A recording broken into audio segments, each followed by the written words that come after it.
어쩌면 오늘 우리가 읽은 이 부분부터 마지막 4장 말미 21절까지가 이 요한일서의 중심이라고 해도 지나치지 않을 것 같습니다. 우리 육신의 부모의 헌신과 사랑도 그렇다고 하지만 하나님의 사랑을 우리가 사람으로서는 다 표현할 수 없을 겁니다. 우리 각자는 하나님의 속성들 중에 귀중하고 중요하게 여기는 속성들이 다 다를 수 있지만은 하나님의 좋으신 그 많은 속성들 중에 우리 사람에게 이만큼 좋아할 속성도 없을 겁니다. 사랑이라는 거지요. 하나님은 영이시고 또 빛이시며 전지전능하시고 무소부지하시며 진리이시며 긍휼이 무한하시며 모든 좋은 것들의 결정체이시지만 하나님이 사랑이시라는 사실이야말로 어떤 부분보다도 귀하고 감사합니다. 요한은 사랑의 논리를 진지하게 이끌어오다가 호련히 건전치 못한 영들을 구분할 것을 삽입한 앞에 1절에서 6절은 진정한 사랑으로 나누기 위한 의도였을 것이라고 이해하게 됩니다. 이제 이 4장의 나머지 부분에서는 참된 사랑의 출처, 사랑이 어디로부터 오는가, 그리고 그 신령하고 거룩한 사랑의 하나님과 그의 백성들과의 나눔과 실천을 당부하는 내용으로 이어지고 있는데 역시 편리에 의해서 제가 두 부분으로 나눠서 다루게 되겠습니다. 독특한 것은 사랑이 어디로부터 오는가 하는 것을 가르치는 오늘 내용의 시작을 알파와 오메가라고 하는 하나님의 시작과 끝이 되시는 하나님이라고 하는 것처럼 시작되는 헬라어 단어가 세 단어가 모두가 알파로 되어 있는 것도 우연은 아니라고 느껴집니다. 아가페토이, 아가포멘, 알렐루스 이렇게 해서 알파가 세 단어에 각각 맨 앞에 있는 그런 단어가 맨 앞에 쓰이고 있다는 겁니다. 그리고 21절까지 모두 15절밖에는 되지 않은 길지 않은 내용의 명사나 또는 동사를 포함해서 오늘 첫 부분부터 부르는 호격이라고 그러죠. 역시 사랑하는 자들아 하는 겁니다만은 사랑이라는 말이 모두 29번 이 15절 쪽에 사용되고 있고 또 하나님도 대명사를 포함해서 하나님이라는 명칭이 무려 25번이나 나타나고 있는 것도 사랑의 사도라는 별명을 갖고 있는 요한이지만 바울 서신에서는 볼 수 없는 특별한 겁니다. 물론 고린도전서 13장의 바울을 통한 사랑은 이러한 하나님으로부터 온 사랑을 실천할 것을 권면하는 내용에서 다르고 또 나름대로 가치가 있습니다. 오늘과 다음 시간에 같은 표현이 두 번이나 나오는 것처럼 오늘 8절이겠죠? 하나님은 사랑이십니다. 또 16절에 하나님은 사랑이시라 하는 표현을 두고 같은 제목으로 생각하려고 제가 하나님은 사랑이시라 해서 이를 잡은 겁니다. 우리 인생의 가장 귀중한 삶의 가치인 하나님의 사랑을 받아 누리고 받은 사랑을 하나님께 또 그의 백성들에게 되돌림으로 독생자를 주시기까지 우리를 사랑하신 사랑의 보화로 잘 다듬어서 사랑되게 할 수 있기를 기대해 봅니다. 다만 가장 쉽고 가까운 이 사랑이라는 사랑을 말하면서 오히려 제가 어렵게 풀까 하는 걱정이 앞섭니다. 첫 번째로는 7절, 8절입니다. 하나님의 본래의 이름이 사랑이시다 하는 겁니다. 이 말씀만으로도 우리가 하나님을 섬긴다고 하는 것이 얼마나 뿌듯하고 감사가 됩니까?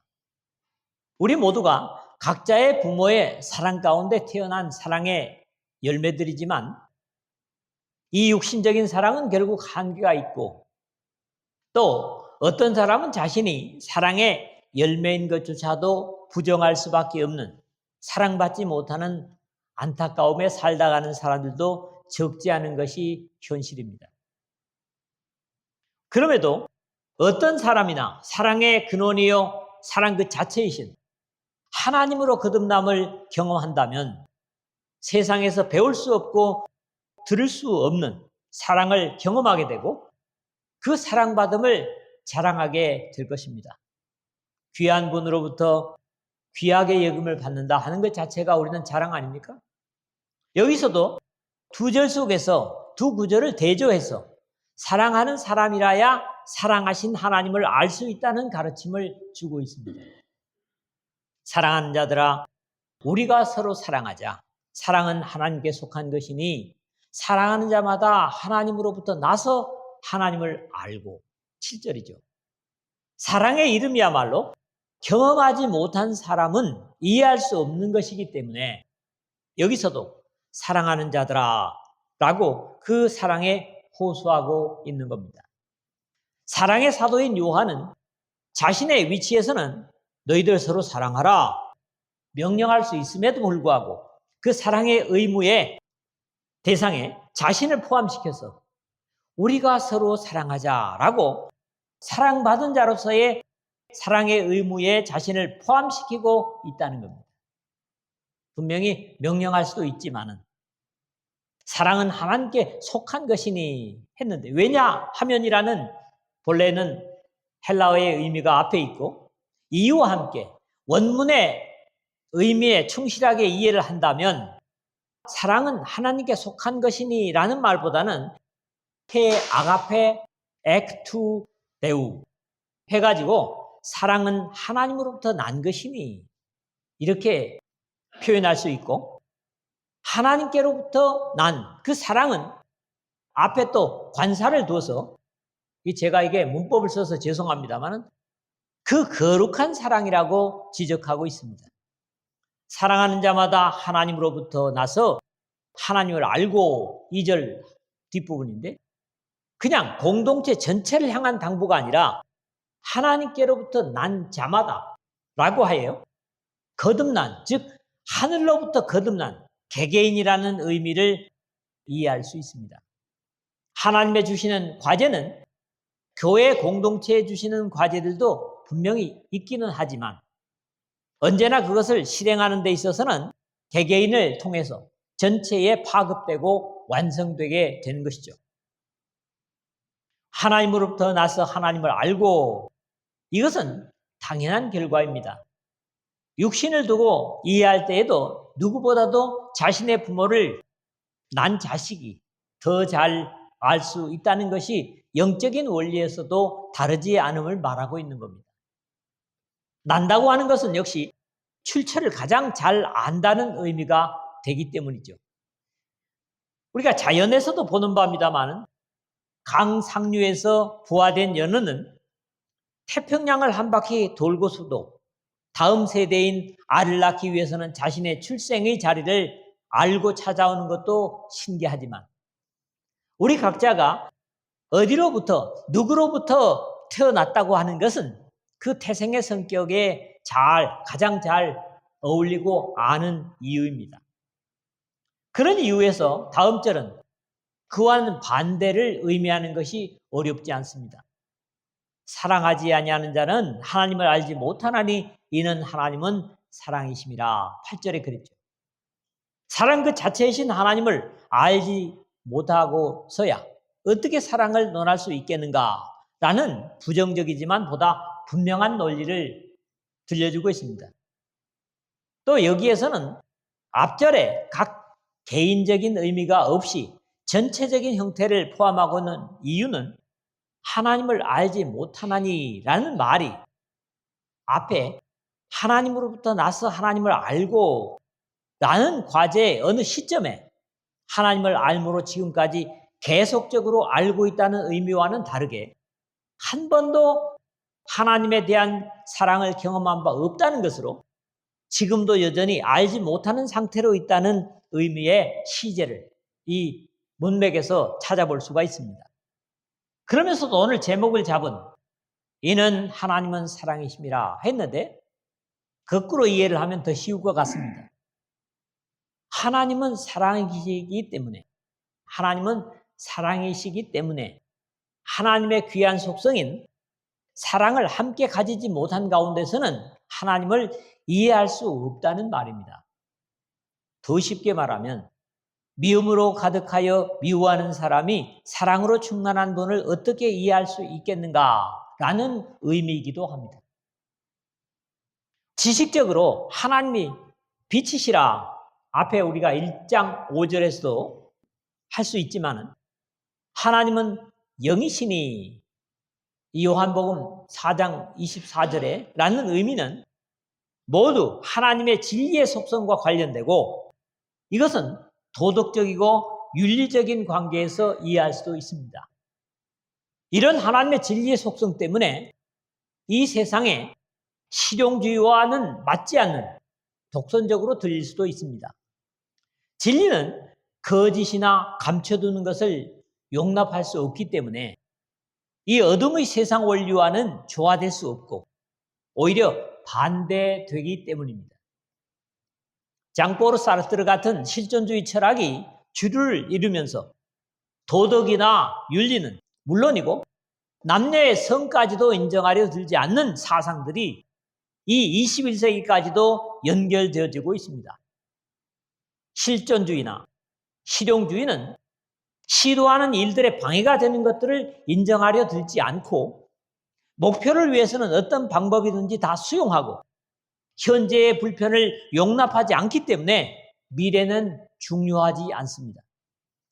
하나님은 사랑이심이라는 사실을 자신의 것으로 인정하는 믿음의 사람들이라면 현재의 고난이나 불편이 있다고 할지라도 영원의 세계까지 마음을 두기 때문에 진실할 수밖에 없고 감출 수 없는 빛의 성격이 되는 겁니다.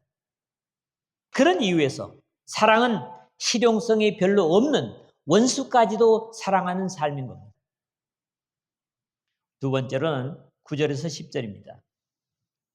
가장 사실적인 하나님의 사랑을 우리에게 제시합니다. 어쩌면 이 부분은 하나님의 사랑이라는 사실성을 하나님의 행하신 사랑에서 입증하고 있는 내용입니다. 마치 하나님이 세상을 이처럼 사랑하사 독생자를 주셨으니 이는 그를 믿는 자마다 멸망하지 않고 영생을 얻게 하려 하심이라 하는 요한복음 3장 16절의 말씀과 다르지 않은 내용이죠. 여기도 중심을 이루는 두 가지의 표현이 겹쳐서 나타나고 있습니다. 그 첫째는 하나님의 사랑이 우리에게 이렇게 나타난 바 되었으니 하는 것과 하나님이 우리를 사랑하사 그리고 하나님이 자기의 독생자를 세상에 보내심과 화목제물로 그 아들을 보내셨음이라는 하나님의 사랑과 희생을 통해서 하나님께서 죄로 어두워진 인류에 보여주신 사랑의 실천을 증거해주고 있습니다. 특히 독생자나 그 아들이라는 표현은 요한이 복음서에서나 이 요한 1, 2, 3서에서 자주 쓰는 표현이고 독생자는 복음서들 중에 요한만이 유일하게 사용하는 표현입니다. 하나밖에 없는 유일한 그런 의미죠. 하나님의 사랑이 우리에게 이렇게 나타난 바 되었으니 하나님이 자기의 독생자를 세상에 보내시면 그로 말미암아 우리를 살리려 하심이라 9절에 있는데 사실 아무리 하나님이 사랑의 하나님이라고 해도 전혀 사랑을 실천함이 없이 명령이나 계명으로만 가르치셨다면 별로 호소력을 얻지 못할 겁니다. 이런 사람들의 심리를 너무나 깊이 아시는 하나님이시기 때문에 모범을 보이시면서 사랑은 이렇게 하는 것이다 보여주시며 우리를 격려하시는 겁니다. 하나님의 사랑이 우리에게 이렇게 나타난 바 되었으니 사랑이 표현되기 전까지는 사랑은 보이지 않고 알 수 없는 것이죠. 그렇기 때문에 하나님께서 비록 죄로 어두워진 절망의 세상이지만 자신의 사랑을 구체적으로 보여주시기 위한 사랑의 역사를 드러내신 것을 증거하고 있습니다. 또 나타내신 목적이 분명합니다.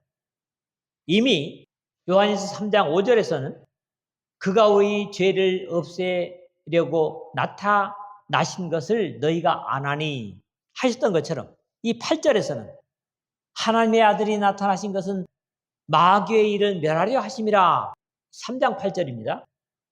했다면 이 9절 하반절에 하나님이 자기의 독생자를 세상에 보내심은 그로 말미암아 우리를 살리려 하심이라 하는 보다 구체적인 이유를 증거하고 있습니다. 사랑은 여기 있으니 우리가 하나님을 사랑한 것이 아니요 하나님이 우리를 사랑하사 우리 죄를 속하기 위하여 화목제물로 그 아들을 보내셨습니다. 10절인데 이제 참된 사랑과 참된 사랑의 시작과 그 사랑의 목적을 분명히 하고 있습니다. 세상의 모든 종교는 신의 노여움을 잠재우기 위해서 사람의 신을 찾아 달래는 것이 일반적입니다. 그럼에도 복음 중의 복음인 하나님의 사랑은 이렇게 죄에 절망하는 인간 세상을 먼저 찾아오셨다는 것과 효과적인 사죄를 위해서 독생자를 희생제물로 삼으신 것으로 완전히 다릅니다. 사람들은 신들의 노여움을 달래기 위해서 사람의 목숨까지도 아끼지 않는 무모함을 감행했지만은 하나님은 오히려 자신의 진노의 노여움을 자신이 마련하신 희생제물에 쏟으신 것이고 그것을 사람이 감당할 수 없기 때문에 자신이 친히 받으신 겁니다. 그게 십자가죠. 그러한 내용이 바로 사랑은 여기 있으니 우리가 하나님을 사랑한 것이 아니요 라는 말씀인 겁니다. 하나님이 우리를 사랑하사 우리 죄를 속하기 위하여 중간에 그랬는데 앞에서 사랑은 여기 있으니 하신 다음에 그 사랑이 어떤 것임을 설명하는 내용입니다. 화목제물로 그 아들을 보내셨습니다. 하반절인데 구약 성경에서 하나님께서 사람들의 죄를 해결하기 위해서 속죄제물과 화목제물을 수없이 요구하셨지만 세상을 덮고 있는 죄의 문제는 완전히 해결하지 못했던 것은 짐승의 피로서는 한계가 있기 때문이었습니다. 이는 황소와 염소의 피가 능히 죄를 없이 하지 못함이라. 히브리서 10장 4절에 이유로 이미 앞에 3장 16절 상반절에서도 그가 우리를 위하여 목숨을 버리셨으니 말씀하신 바 있지만 사랑은 받는 것이 아니라 주는 것임을 더욱 분명히 보여주신 겁니다. 여기서 깨닫는 것은 진정한 사랑이 무엇임을 먼저 보여주셨고 요한 사도가 그의 복음서에서 자주 사용하는 독생자를 보내심이란 요한복음에 이 보내심이라는 말이 40회나 쓰여지고 있습니다. 오늘 내용과 관련해서 이해한다면 바로 사랑을 보내신 겁니다. 예수님을 보내신 것이 말이죠. 이런 이유에서 우리 주 예수 그리스도는 바로 범죄한 인류에게 보내신 사랑의 예언의 편지라고 할 수 있습니다. 저도 이 표현을 가끔 쓰지만 지난주에 광사도 이 말을 쓰더라고요. 세상을 사랑한다고 하는 예언의 편지를 보낸 것이 바로 예수 그리스도다. 세 번째입니다. 11절에서 13절입니다. 자, 이것은 무엇보다도 사랑을 해봐야 하나님의 사랑을 알 수 있다는 겁니다. 범죄한 사람으로서는 어찌할 수 없을 때 그럼에도 하나님께서 그러한 인류를 사랑하신다는 구체적인 사랑의 호소로 예수 그리스도를 속죄제와 화목제물로 보내주셔서 이러한 하나님의 사랑을 알게 하시고 그 은혜를 힘입어 사죄의 은혜를 힘입고 과거의 죄로 인해서 가까이 할 수 없었던 에덴에서 잃어버린 하나님과의 사랑의 교제를 다시 시작하게 하셨습니다. 그래서 결국 하나님과 임마누엘을 누리는 신령한 교제를 누릴 수 있도록 허락하셨고 그것은 하나님과만이 아니라 하나님과 신령한 교제를 나눈 위로부터 거듭난 같은 지체들과도 사랑을 나누도록 성령께서도 우리와 함께 하셔서 이 일을 가능하도록 하신다는 약속이 이제 다음 16절까지 계속될 것이지만 오늘 13절까지만 제가 끊었다고 했습니다. 사랑하는 자들아 하나님이 이같이 우리를 사랑하셨은즉 우리도 서로 사랑하는 것이 마땅하도다. 11절인데 앞에 7절에서 사랑하는 자들아 했던 요한은 여기서 다시 하나님과의 신령한 교제를 하나님의 먼저 사랑하심을 받아 믿음으로 감당해야 함을 당부하고 있는 겁니다. 사랑하는 자들아 하나님이 이같이 우리를 사랑하셨은지. 앞에 9절 상반절에서 하나님의 사랑이 우리에게 이렇게 나타난 바 되었으니 라는 말씀의 반복 같은 확인입니다. 이렇게나 또 이같이 라는 모범은 다르지 않는 것이죠. 그 모범은 바로 예수도의 육신을 입으심과 십자가의 구속을 위한 희생을 가르치는 겁니다. 거기에 따르는 우리의 반응은 당연히 우리도 서로 사랑하는 것이 마땅하도다. 11절 하반절에. 다만 다른 것은 하나님께서 우리를 먼저 사랑하신 것에 하나님을 사랑하라는 당부보다는 옆으로 서로 사랑하라는 이 땅 위에서의 사랑의 실천입니다. 특히 여기 마땅하도다, 오페일로라는 빚지다라는 말이 쓰였어요. 마땅하다는 것이. 더욱 우리의 사랑해야 하는 것이 빚을 갚아야 하는 것처럼 분명하다는 의미입니다. 이러한 표현에서 사랑의 계명이 더욱 분명해집니다.